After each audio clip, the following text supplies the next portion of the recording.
Welcome to Brand Builders TV. Deep dive topics, tools and resources brought to you by global thought leaders from within the Brand Builders Club.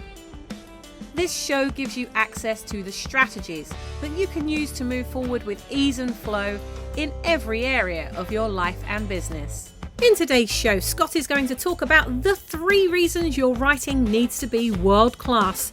Learn it, model it, and get shit done. Let's go. So for those of you who don't know me, I'm Scott Keys of The Writing Guy, helping professionals, entrepreneurs and business owners to find their voice, write human with a capital H, and get the results they want from the words they write. And as you might be able to tell from that last phrase, I'm very interested in the rhythm of writing as well. I think that plays a role in persuasiveness. Get the results they want from the words they write. I'm still undecided whether that's iambic or trochaic, but let's not get into the technicalities of poetic meter right now. So what I'm going to do is just checking that. Yeah, we are live. Great, brilliant. Just as well to check that. What I propose to do is talk about the 3 reasons that writing matters. I want to share with you my new writing system, which is a slimmed down version of the one that's in this book, Rhetorica, which came out about 4 years ago. This is 21 techniques. What I've slimmed it down to for the Rhetorica 2 version is 15 techniques. And that'll be pretty much it for the episode. So we're going to talk about why writing matters, and I'll give you an overview of the new Rhetorica writing system, and then we might just dive into a couple of the techniques, if there's time. So why does writing matter? In the last 10 or 15 years, more words have been written than in the previous 1,000. When you think about the number of documents that we write, the ubiquitous email, bids, tenders, proposals, articles, blogs, social media profiles, bios, reports, advice, summaries, executive summaries, books, ebooks. I think I read the other day that per capita, the UK publishes more books than any other nation on earth. So, like it or not, we are all writers now. And therefore, it behoves us to be really good at writing. And that's obviously my particular field. So 3 reasons why writing matters. And I've categorize these as personal, professional, and emotional. So in terms of the personal, in the last 20 years, a number of studies have been done that pretty much conclude that being a good writer, that the ability to write well, improves your overall life chances.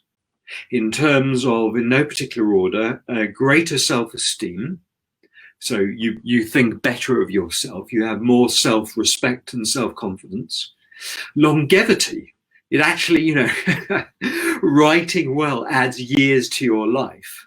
And that's linked to the other finding, which is that a greater awareness. So greater health, as you'd expect from longevity, but also greater awareness of health. And that may well be linked to the fact that, that writing, the ability to write well, is usually linked to, or there's a correlation with reading. Reading and writing are essentially flip sides of the same coin. So people who write well generally read a lot. I know I'm a big reader, as you might expect, although my wife constantly has a go at me for not reading enough novels and reading too many business books, but that's another story. Other life chances include, just referring to my notes here,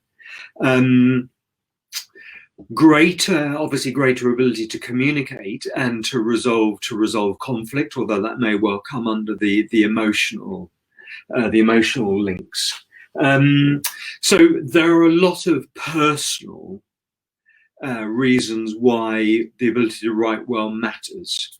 And then obviously professionally, there again, lots of studies, particularly in the last 15 or 20 years, have shown that people who write well, and this was confirmed by a huge report or a survey that the OECD, the Organization for Economic Cooperation and Development, did in 2000. They surveyed many thousands of adults across more than 20 countries in the world that represented more than half the world's GDP. And they found that people who write well, adults who write well, the study, by the way, if you want to look it up, it's very interesting, is called IALS, International Adult Literacy Survey, is done in the year 2000. And they found that adults who write well earn more money, are more likely to get full-time work, and what was the third one? And enjoy greater job mobility. So it's easier for them to move around both within their own organization, within their own industry, and also to leave their industry and go to another one. So huge professional benefits. So that's from the employee point of view. And then from the employer point of view, this huge ILS survey in 2000 also found that for employers, having a workforce that wrote well and communicated well resulted in generally time and money saved, higher quality of work, and a healthier bottom line. So both employers and employees benefit from strong adult literacy. Excuse me.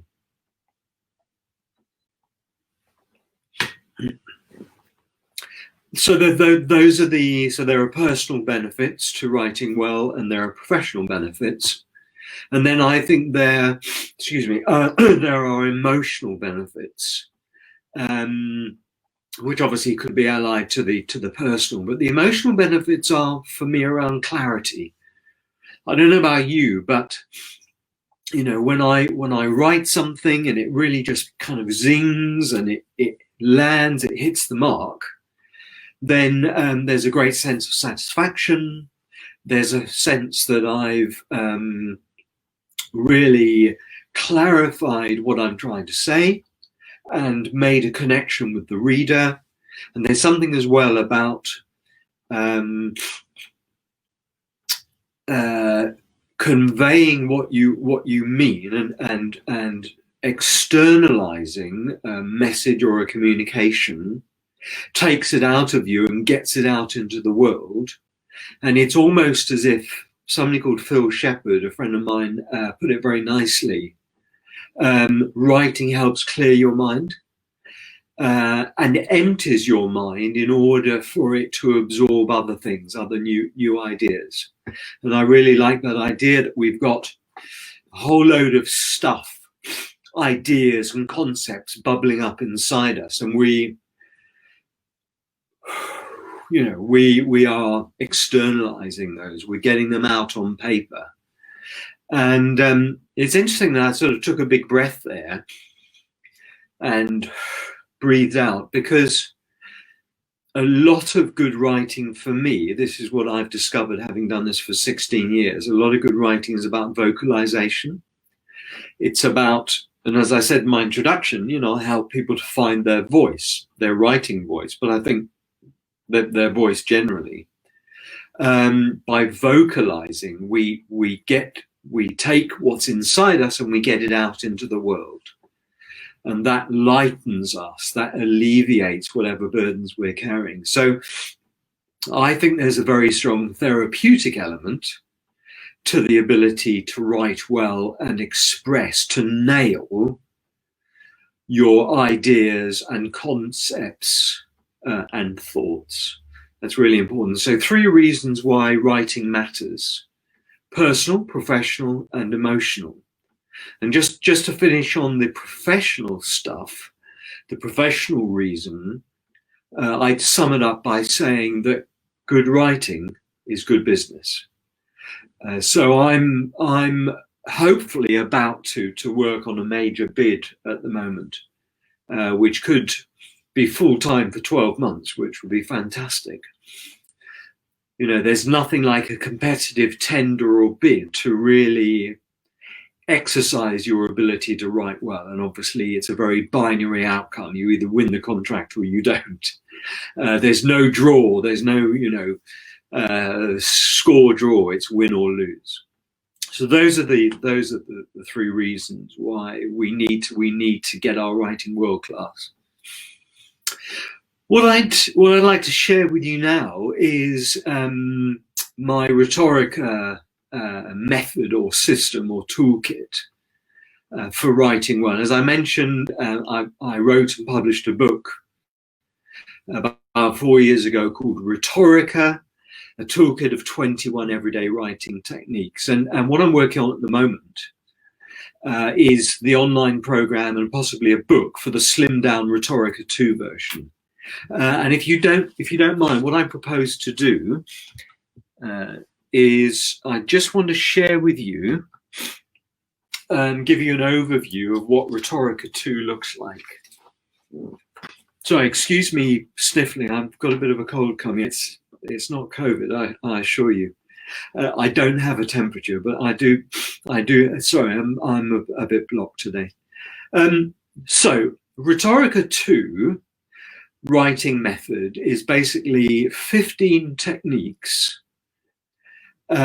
guided by one central principle. And I think the last episode of Brand Builders TV, I spoke about this guiding principle. It's chapter number 1 in my book Rhetorica, and it's write for your reader. As a good friend of mine recently said, if you don't write for your reader, you won't have any. And I look upon write for your reader as a meta principle because it governs all the other techniques in the Rhetorica 2 methodology or system. So if you imagine a wheel with hub and spokes, the hub is the principle of write for your reader, and the spokes fanning off from that center are the techniques. So the guiding principle is write for your reader. And I think in the last episode I did of Brand Builders TV, I spoke about weeing all over your reader, which is sort of module number 1 in my online program, which deals with the nasty 9. Those are the nasty 9 writing issues, the most common writing issues, the 9 most common writing issues that bedevil and wreck and undermine most B2B writing. And number 1 is weeing all over your reader. In other words, you're writing for yourself and not your reader. You're being writer-centric, not reader-centric. And that's typically where you write, we're great at this, and we're a full-service, partner-led law firm with 15 offices around the world and 25,000 people, and we've done this and we've done that, and aren't we great? And that doesn't resonate. That writing does not resonate with your readers. Because who are your readers more interested in, themselves or you? Pretty obviously, they're more interested generally in themselves. So the more you talk about yourself and not them, then the quicker you're going to lose your reader. So that's why the guiding principle is write for your reader. Because in a way, well, not in a way, but when you get this principle, when you really get this idea, and it's, by the way, more to do with emotional intelligence than intellect, it's about a genuine desire to communicate with another human being or millions of other human beings. When you get this and you make that shift from being writer-centric to reader-centric, the rest, I think, is really easy. The rest falls into place. Because something else I've noticed about people's reading experience is that when they suss out or divine or suspect or get the feeling or sense that you have a genuine intention to communicate with them, they'll be majorly forgiving of minor typos, unslick phraseology. I mean, I'm not advocating that, obviously, but they will be more forgiving. Your reader will be more forgiving because you will be genuinely trying to communicate with them. So that's the guiding principle. And then the 15 techniques are divided into 4 planning techniques, 8 drafting, and 3 editing and checking. So that's really important to understand that these are the 3 core steps of writing any communication or any document: planning, drafting, and editing.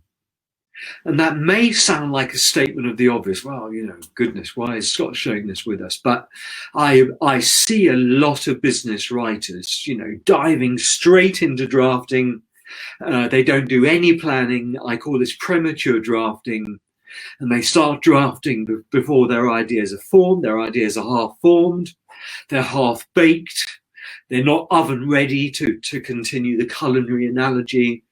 And what happens when they dive into drafting without planning is they get halfway through the draft and they go, oh no, this is all wrong. And I should have read that article, or I should have spoken to that expert, or I should have thought more about it. And they hit a roadblock.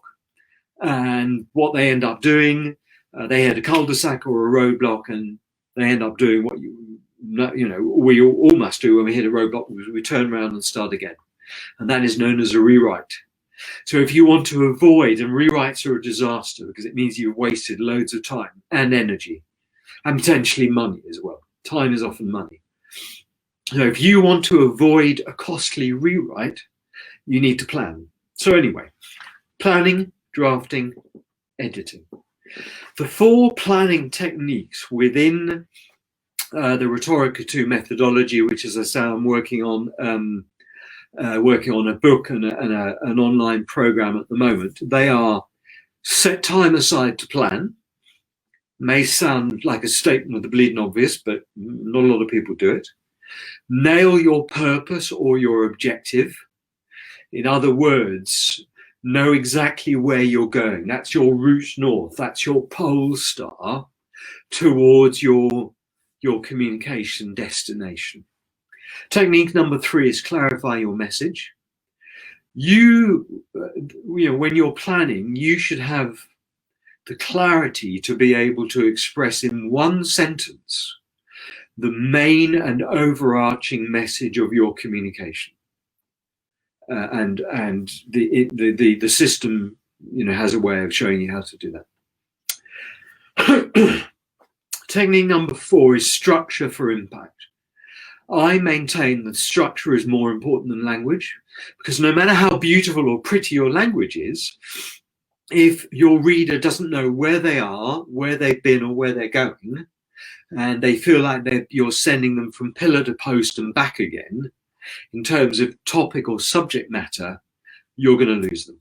They're going to lose the will to live, and they are going to head for the hills. They'll be gone. Perhaps never to revisit your writing again, and clearly that's a disaster. So technique number 4, the 4th and final planning technique, is structure for impact.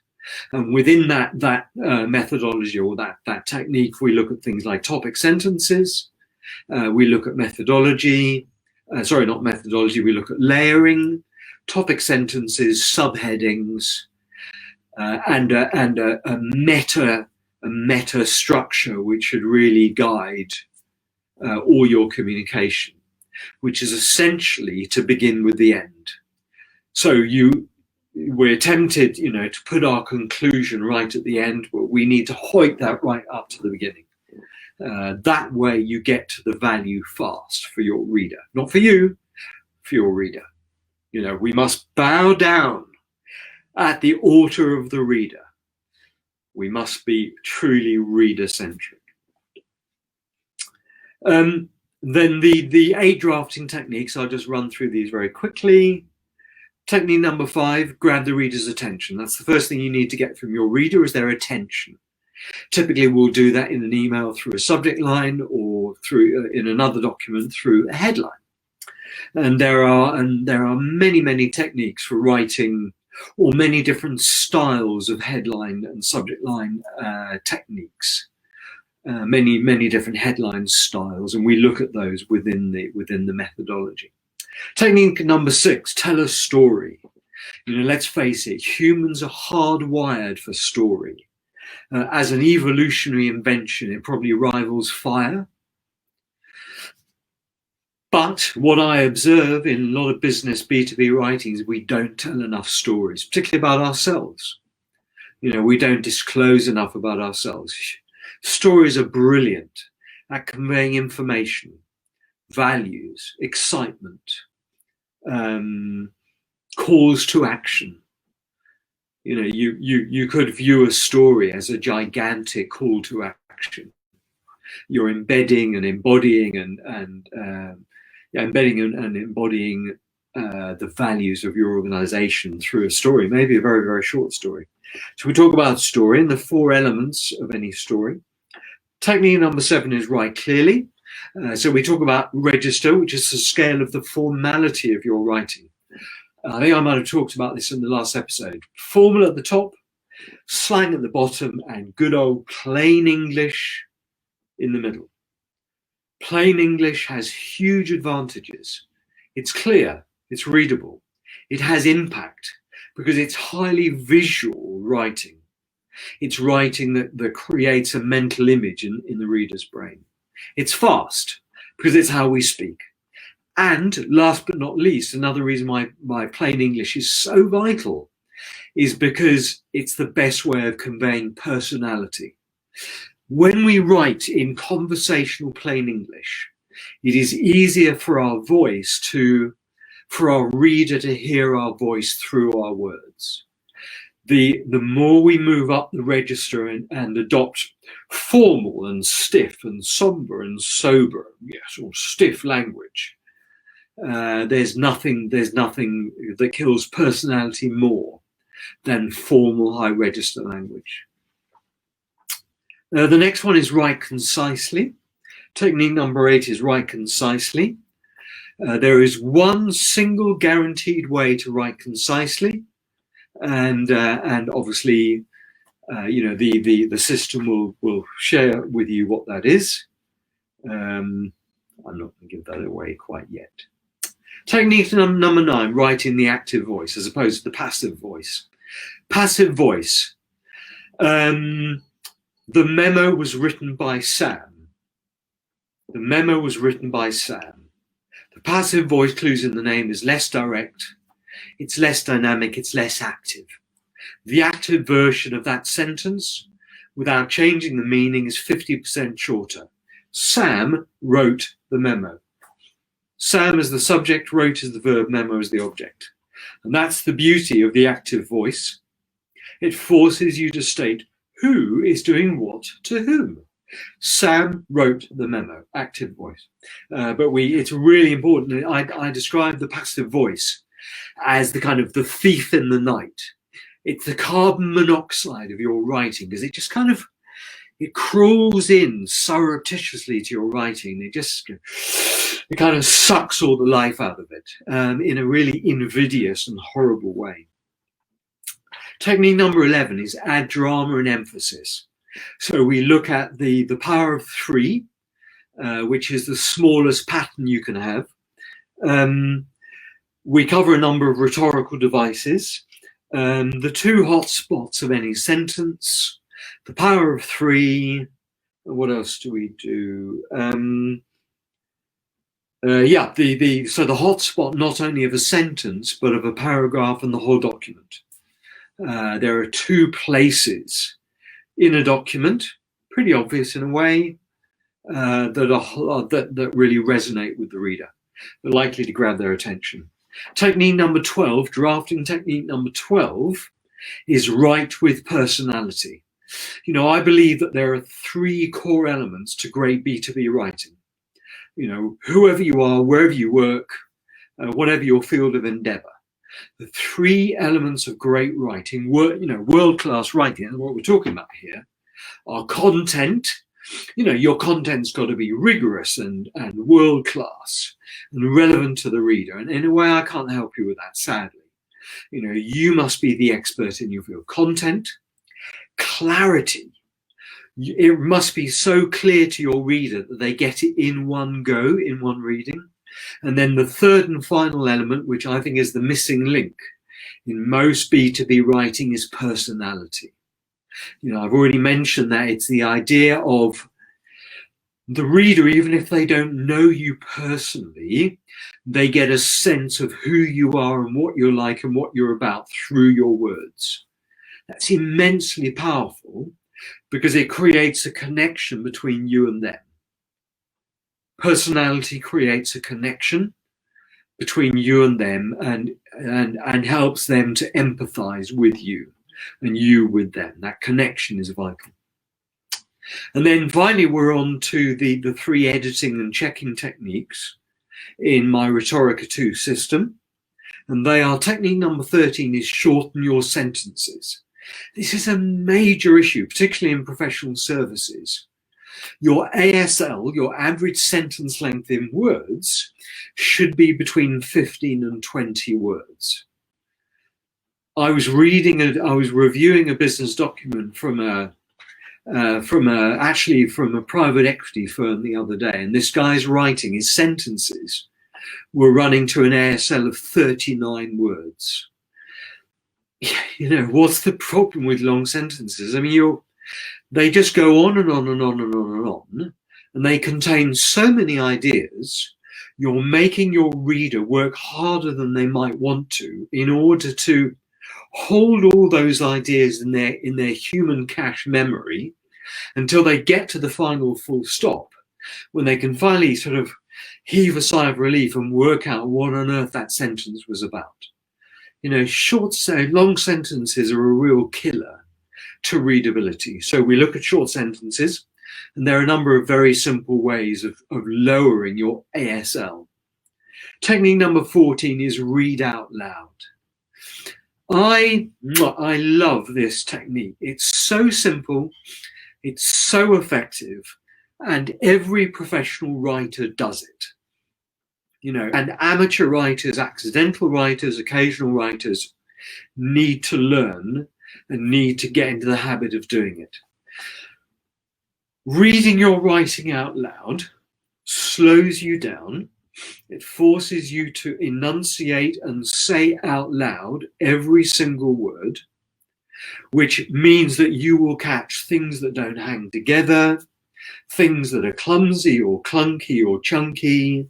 But there's another very good reason to read your writing out loud, and that is, I think, when we vocalize what we're saying and what we're trying to say, that's a great way of finding our voice.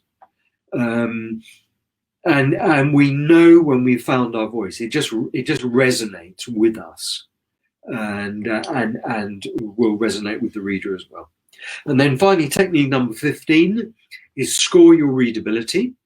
There is a function in Word that allows you to score the readability of anything you write, and, by the way, to score the readability of other people's writing, which could, when I share this with people in my workshops, people get very animated because they're going to get very competitive, and they say, "Well, what readability score did you get, Joe?" "Well, I got 57% or 62.8%. You know, it's a bit of fun, but it's actually a really useful tool. It's called the readability stats in MS Word, and the algorithm that drives it is based on two measures: the average number of syllables per word and the average number of words per sentence. So, not surprisingly, if you are using very complicated, fancy language, high register, formal, fancy words, and you're weaving them into long, convoluted, rambling sentences, then your readability is going to go south. These two measures were developed by a sociologist called Dr. Rudolf Flesch, who was working in Manhattan in the 1940s and 50s. Really useful tool in terms of getting objective feedback on your writing. So we're pretty much up for time. I'm sorry I haven't given you an exercise to do. I will in the next episode. But I really wanted to sort of share with you, give you a sense or give you an overview of the Rhetorica 2 system. Because my argument, of course, I would say this, wouldn't I? But if you master not even all these techniques, but a handful of these techniques, your writing will be on its way to being world class. Master these techniques and mastery beckons. So on that note, I'd like to thank you for your attention. I'm sorry I've been a bit sort of blocked up and sniffly. I really hope that hasn't put you off. I'm sure I'll be better by the next episode, but good luck with your writing and see you very soon. Bye now. I hope that you've enjoyed the show today as much as we've enjoyed making it for you. If you've got anything out of this episode, please do tell someone else how they can subscribe to the Brand Builders TV channel at youtube.com/brandbuilderstv. Why not join us at our next Brand Builders Thinkubator, a global mastermind that we run every week to take away the loneliness of being in business on your own. For more information and to book your place, visit light.brandbuilders.club/Thinkubator. That's light.brandbuilders.club/Thinkubator. Until next time, be the ripple that you wish to see in the world, and we'll see you soon.